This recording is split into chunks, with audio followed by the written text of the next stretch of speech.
Green Hornet.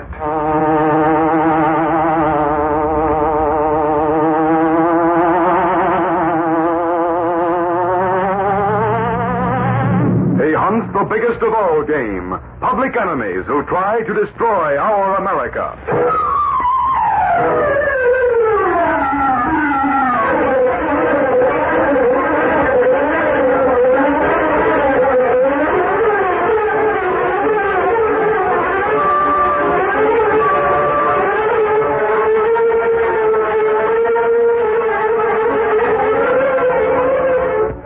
Faithful valet Cato, brick-free, daring young publisher, matches wits with the underworld, risking his life that criminals and racketeers within the law may feel its weight by the sting of the Green Hornet.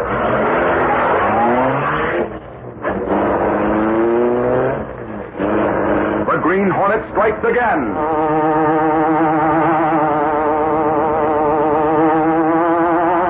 We'll begin tonight's exciting story in just a moment. Adventure, words, and music. The events and characters depicted in this drama are fictitious. Any similarity to actual persons, living or dead, is purely coincidental.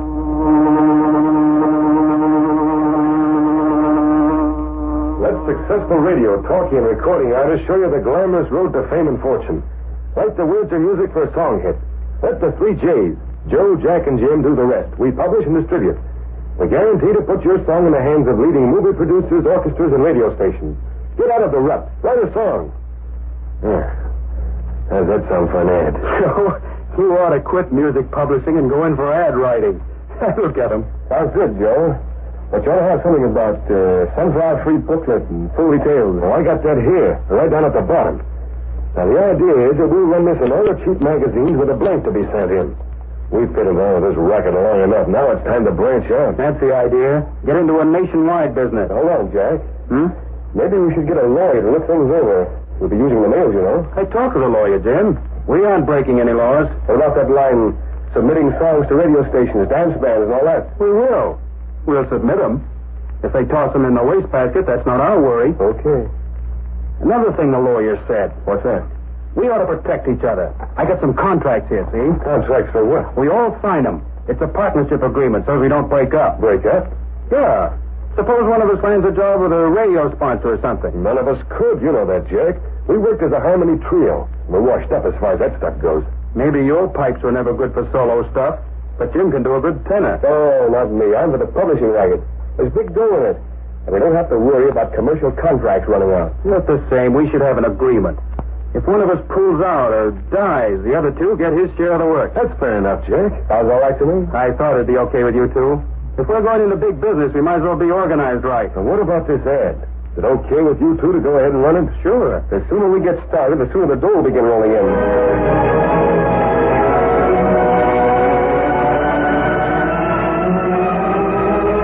The advertising for the 3 J's was widely circulated throughout the country. And a few weeks later, cash came pouring into the publisher's office with every mail delivery. Hundreds of hopeful young people awaited the verdict of the racketeer trio, just as Waldo Fielding did. Any mail for me today, Mother? Yes, Waldo. There's a letter from that song publisher. Where is it?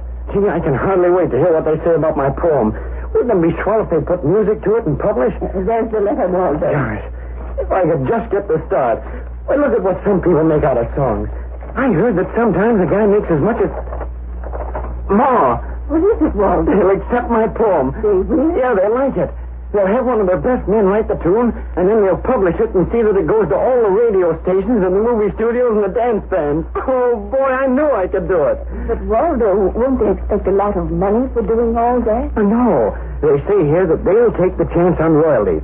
If I don't make anything, they won't make anything either. All I have to do is pay for the copyright and the printing cost and mailing. But how much is that? Well, I suppose it'll seem like a lot to you, Mom. It's about $50. But that's not much, really. Why, I'll bet a lawyer would charge almost that much just to get the copyright for me. And it might bring me in as much as $500,000. But, Waldo, $50, we haven't got that. Well, I'll get it. I'll sell my camera, and I can get something for my banjo. The chances are that Steve will pay a little for my shotgun. I'll get the money. Don't you worry about it, Ma. You just wait. I'll be rich one of these days. I'm going to start on another song poem right away.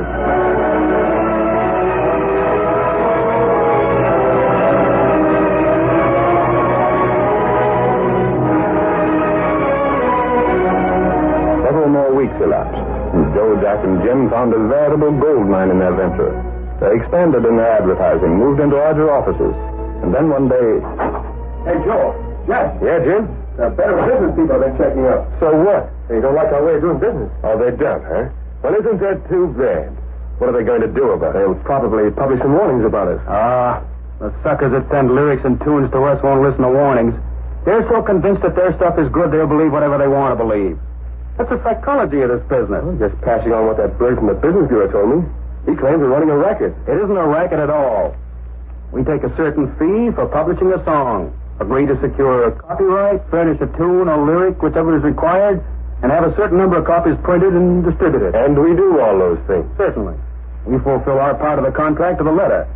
There isn't a law in the country that can touch us. But it won't do us any good to have newspaper ads calling attention to our way of doing business. Well, we can't stop it, can we? Well, I thought if it was agreeable to you two, I'd make a few promises and stall things off for a while. We're really just getting a foothold. An ad in the paper in one city isn't going to hurt us much. Our business is nationwide. Let them advertise. Can't hurt us. Okay, Jack, it's up to you. And, Joe? I agree with Jack. Now, what about the tunes for this batch of stuff that came in today? You got it all sorted according to meter, haven't you? Yeah. Okay, then let's have it. I'll rap out a few little jingles and give them some music. Seems to me it's kind of risky using the same tune for half a dozen different songs. Nah, the stuff never amounts to anything. Nobody will ever hear it. What's the difference? I can't think of 150 new tunes every day. You keep the stuff pretty well scattered, though, don't you, Jim? Sure. For example, I use that tune, Moonlight Love, on a poem of a guy in New York, one in St. Louis, maybe one in Omaha, one on the West Coast. That saved me writing 4 different tunes, see? It'd be kind of tough if the fellas ever got together and found they had the same tune. Fat chance of that. Well, what would happen if one of the songs became a hit? A hit? That's a good one, Joe. How can any of this stuff ever be a hit? We'll see to it that it isn't. I wanted to speak to you. We're in conference. What do you want here? My name is Fielding. Waldo Fielding. I sent you a song a few weeks ago. Remember the name? Sorry, Feeling. We're in conference now. We can't be disturbed. I've been trying for 4 days to see you. I spent all my money. What do you want to see us about, kid? My song. Did you get your copies of it? Yes, sir, but I wondered if there hadn't been some sales made. Where are you from? Simmons Corners. Well, what are you doing here in the big city? Well, I thought my song would be selling, so I came here. I thought I might be able to do better if I was working closer with you. You see the girl in the outer office and ask her to check up on the sales of your song. But I doubt if it's had any sales yet. You know, it takes time to put the new things over. Well, I thought I might make a personal appearance with an orchestra or something. We'll send for you when we want you for that, kid. I did speak to the girl. What'd she tell you? She said that there hadn't been any sales yet. Well, that's the answer then. Why don't you go back to Simmons Corners or wherever your home is and stay there till we send for you? Well, look, there must be some sales. If you sent that song out to all the people you claim you did, I haven't eaten in 2 days. I gotta have some money. Well, what do you want us to do? Dish it out of our pockets? We're running a publishing house, not a traveler's aid. Yes, sir. We sent you 50 copies of the song. Why don't you go out in the street corner and try to peddle them or something? That's one way to drum up business. Yes, sir. You want to buy a song? Say, mister, do you want to buy a copy of my song? Not today. Buy a copy of my song, lady? Get out of my way, please. Look, mister, do you want to take a copy of the newest song you hit home? Hey, you. What are you doing there blocking the traffic? Oh, officer, I didn't mean anything. What's this you're trying to peddle? Music? Yes, sir. I'm trying to sell a song. Maybe you'd better find out something about the laws of this town. You can't stand on street corners interfering with pedestrians, peddling music. Got a license? License? No, sir, I haven't. You'd better come down to the station house with me, I guess. No, please, I didn't know. Come on, kid. You can't get away with this sort of thing. Hey, suffering catfish, the kid's passed out. What have you got there, Doyle? Lowry, why is it that you're every place I am? I learned when I first started in as reporter for the Sentinel, Doyle, that if I keep close enough to you, I see things happen. Yeah, what's the matter with the kid? You crown him with your nightstick? No. I just started to take him in for peddling music on the street, and he passed out cold on me. The kid looks half-starved. He does at that. How long is it since he's eaten? I don't know. Here, Lowry, stay with him till I call the wagon. Yeah, maybe I'll get a story here. This looks like human interest stuff.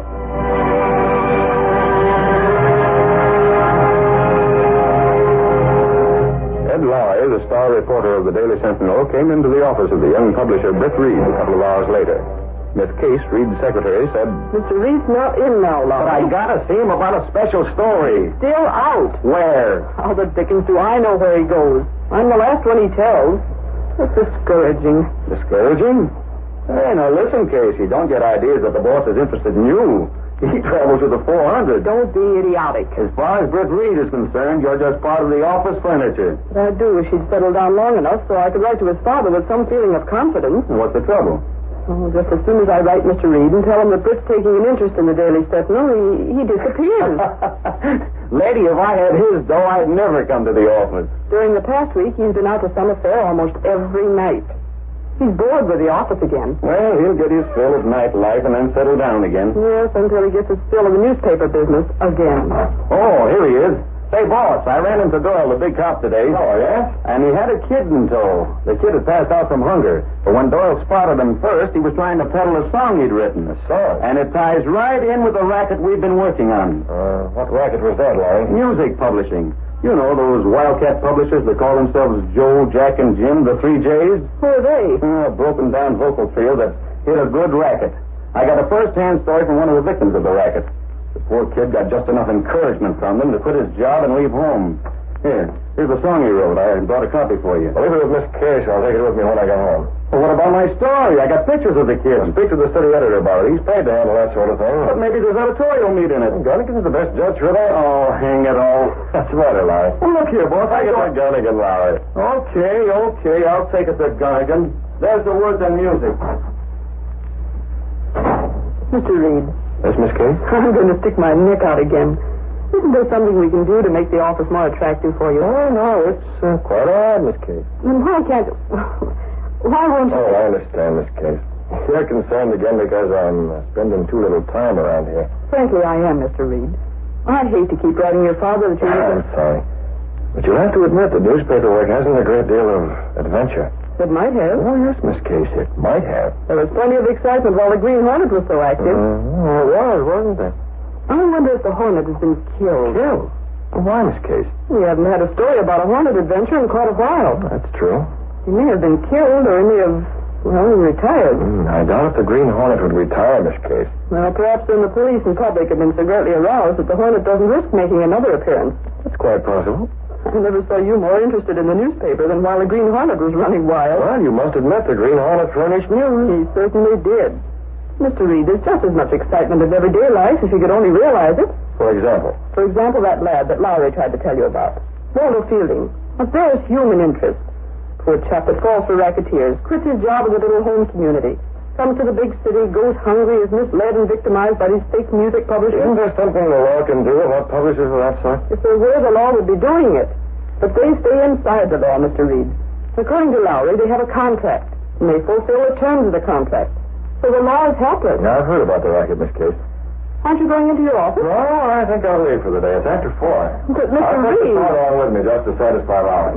Very See you well. tomorrow. You will stop in then tomorrow. Yes, I'll probably stop in. The Green Hornet would only start up again, and perhaps Britt Reed would become interested in the publication of news.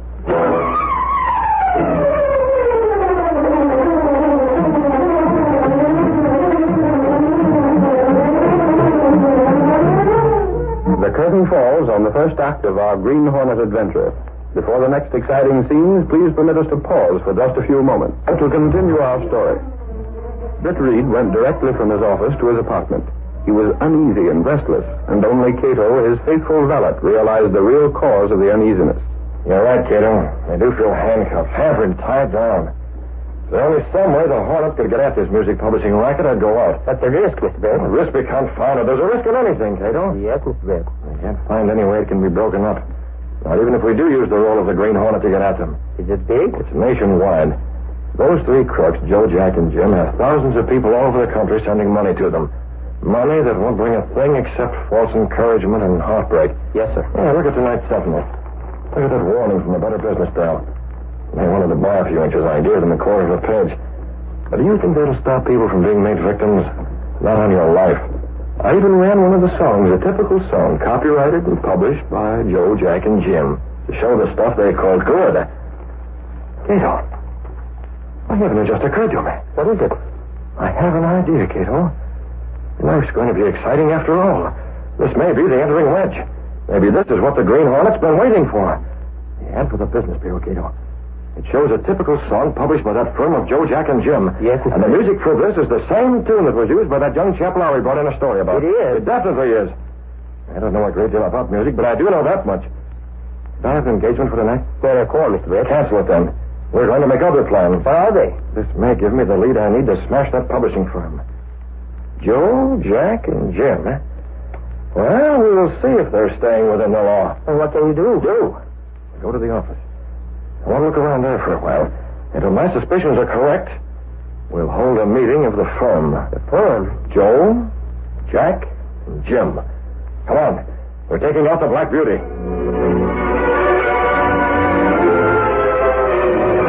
Britt Reed went through a secret panel in the rear of his clothes press, and then by means of a passage between the walls of the apartment building, he reached a small door that opened into the loft of an old, supposedly abandoned livery stable.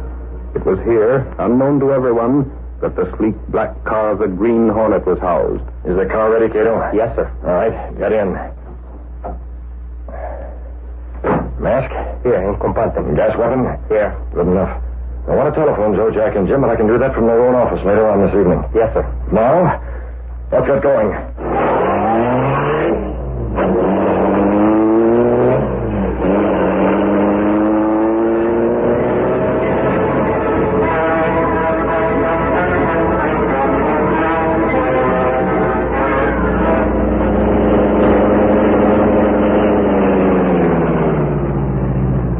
There's the night watchman, Cato.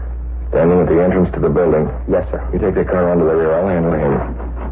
What are you going to do? I'll have to knock him out and get him out of the way. Can't take chances on him. Take the car now. You know where to meet me? I know.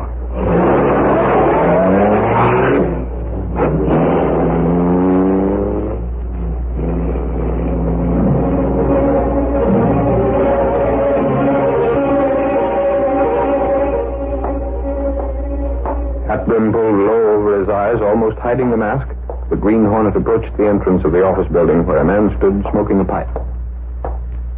Offices are all closed now, mister. I don't want to hurt you. What have you done, Hornet? That'll hold you for an hour. If I need more time, I'll give you some more gas.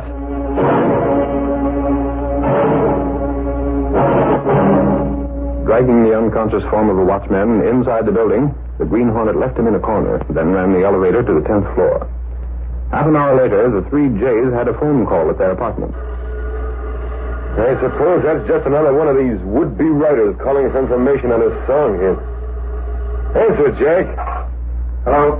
I wish we'd given that Fielding kid a little dough. Oh, stop harping about him, Jim. Passing on the street like he did. Hunger. That won't do us any good. Well, it won't hurt us any. Yeah? For the love of Pete, forget it. He just won. Yeah. He should have come to the city in the first place. Maybe you're right, Joe. That'll be swell. Who's he got on the phone? I don't know. Looks as if it's something pretty good. Yes, sir. Right away.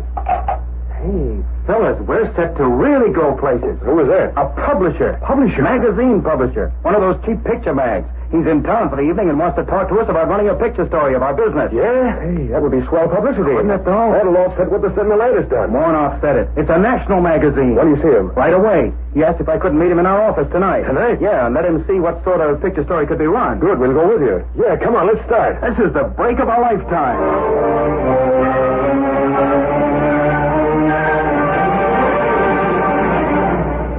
Joe, Jack, and Jim rushed in a cab to their office building and found the front door open. The watchman must be on the first floor. Yeah, that'll save us waiting for the elevator. Hey, Larry! Where are you? He isn't on the first floor. The elevator's just coming down now. Shouldn't leave the front door open like that. Don't worry about it. Well, Larry, you're covered. What in place? Mass, the Green Hornet. One of you can run this elevator. Get in there or I'll forward you up where the night watchman is. You killed him, murder. Get aboard. Don't shoot. What are you after? Up to your office. Get going now. The 10th floor, you know. Stop waving that gun around. I'll stop on it and you have it at the first sign of any rough stuff. I'll take it. Jim. Let that warn you two. Shot him in cold blood. Yeah. How do you like it? Leave him right where he is. You open that door and get to your office. What are you going to do? You'll find Step along there. There's a light there. I left it. You needn't think about the magazine publisher because I was the one who phoned you. I took the liberty of using your own telephone. I have keys. You won't need them. I've unlocked the door and everything else that needs unlocking. Now what? Sit down in there. What's all this stuff? Your so-called song hit. Yeah, I see. A couple of them have possibilities, haven't they, Jack? Why, sure they have. Suppose the Green Hornet were to steal one of them. Let's just suppose there would be a lot of publicity about the Green Hornet shooting 2 men, maybe more, to get possession of one specific song. What would happen to the sale of that song? Hey, that's right. It would become a hit of the week. Every band would use it. Every radio station would be featuring it on the song and bring thousands and thousands of dollars in royalties. Maybe we can make a deal. Before I finish talking to you crooks, you won't want that sort of thing to happen. What? Why not? Look here, Hornet. Your tower gonna be broke. You're gonna be smashed to a finish. Broke? Smashed? I've already addressed a few envelopes, and I'll see that the rest are addressed. There they are. Take a look at them. I don't understand. You will. Take a look at those 3 sheets of music I've laid out for you. What about it? Who wrote that music? We did. What of it? And who secured copyright? We did. Every one of these songs can be made into a hit tune with the right promotion. I think I can see that it gets that promotion. I've already explained how. Well, a hit is what you can't afford a hit. Suppose, for example, this number becomes a hit.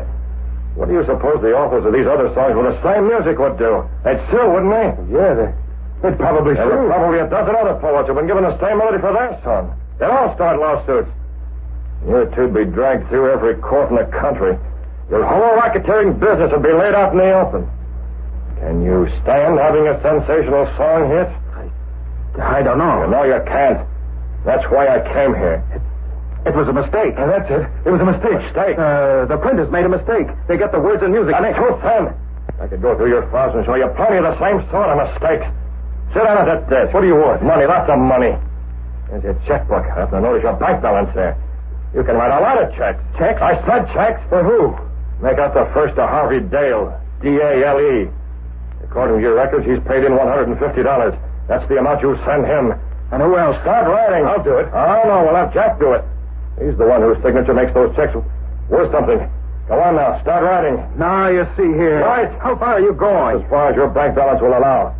There's $200 to go to Mrs. Agnew, $100 to each of the people on this list, $75 to these people. And there's a list of those who'll get $50 each. I'll be broke. I can't afford all You that. can't afford not to pay up. You'll afford it a whole lot better than these people contributed to your success. And there's another thing, Jack. Rod and Steve. Shut up! They said there was another thing. We may have to overdraw your bank account considerably. I can't. You better convert some of the bonds you hold to cover the checks you make out tonight. I can't. You might even have to trade in some life insurance.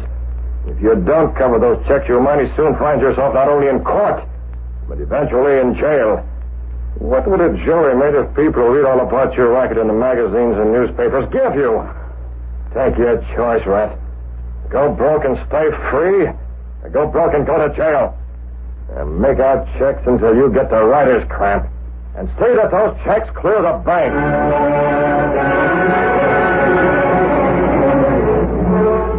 By first one threat, then another, the Green Hornet compelled the publisher to make out checks to refund money. And then... That's as far as your cash will go. I'll see to it that these envelopes are mailed. You can't get away with it. No? Well, let me explain that I can still make one of your songs a hit.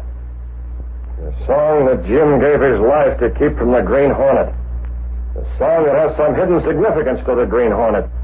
One small bit of the song torn and found in the clenched fist of the latest victim of the Hornet's weapon. Well, Jim. I'm taking him with me.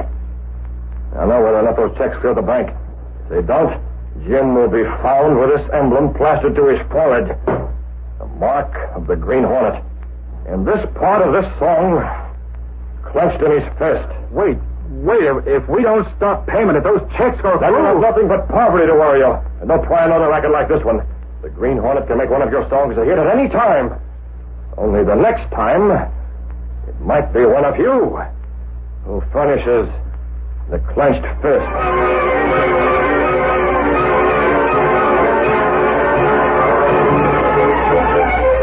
Leaving the two racketeers in their office, the Hornet took the elevator to the first floor, dragged the still unconscious man to the rear door of the building, and put him into the car. That'll do, Cato. What do we do with him? We'll have to keep him under cover and release checks clear the bank. And then, Cato, we can let him go.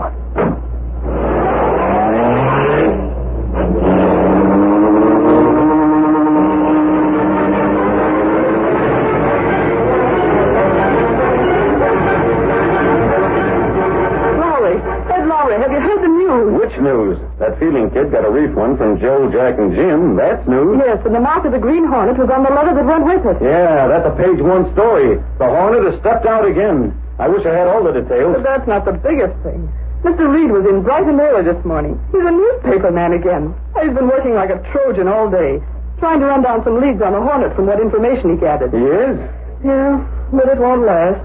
I'm certain that he'll lose interest again if the Green Hornet goes back into seclusion. But what if the Green Hornet was to be captured? I'm afraid Britt Reed would lose interest in the Sentinel in that case, too.